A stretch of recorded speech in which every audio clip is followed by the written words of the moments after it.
I knew from quite a young age, in my early 30s actually, that I wanted to be a teacher. I wanted to teach. And I remember mentioning this to a friend at work. At that time, I was with the Department of Civil Aviation as a communications officer, air ground operator, and earning quite a good salary, mainly because of the shift work and penalty rates and overtime.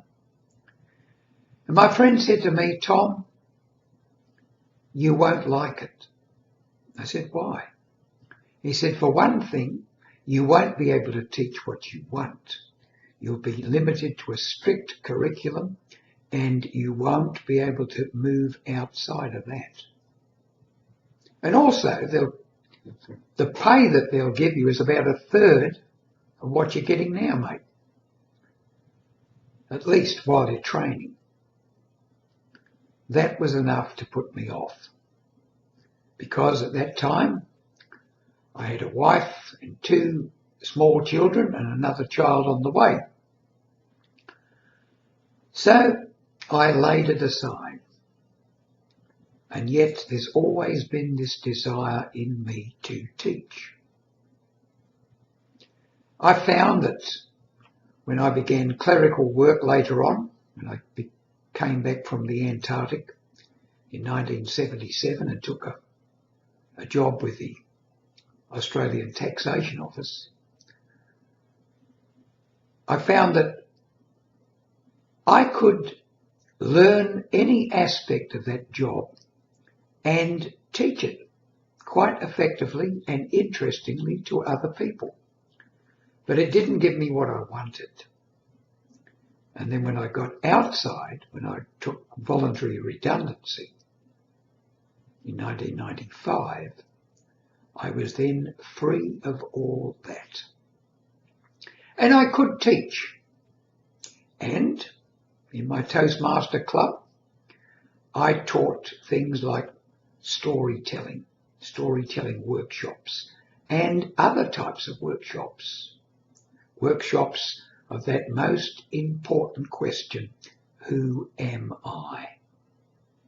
What am I? Probably the most important saying ever put forward is, "Man, know thyself." Now this includes women, of course. You need to know yourself, what you are. And the best way to know what you are is to gradually find out what you are not.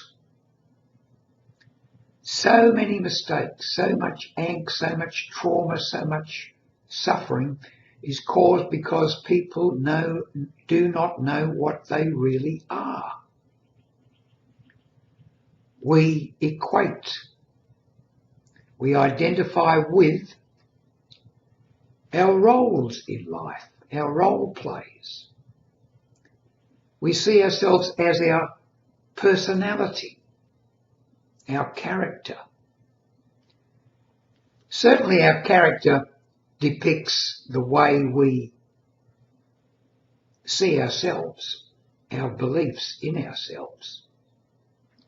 But it's our beliefs which cause us so much of our trouble. Our beliefs become hardened opinions of what I am and what I am not. But as a wise man said some years ago, do not cherish opinions. To find out what we are, we need to gradually disintegrate those things that we are not. We are not our role plays. We are not our names. These are labels. Probably the best way we can really begin to understand what we are is to don't do it just by theory. Do it by practice. What sort of practice? Meditation. Not not just sitting down for 10 minutes each day and thinking that this is meditation. Serious meditation. Book yourself into a meditation retreat for at least 10 days. A 10-day Vipassana course will do it. That's the boot camp of meditation, I'm told. But there are others.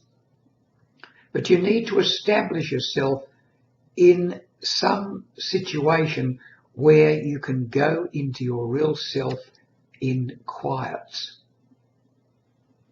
where that mind chatter, which pretends it is you,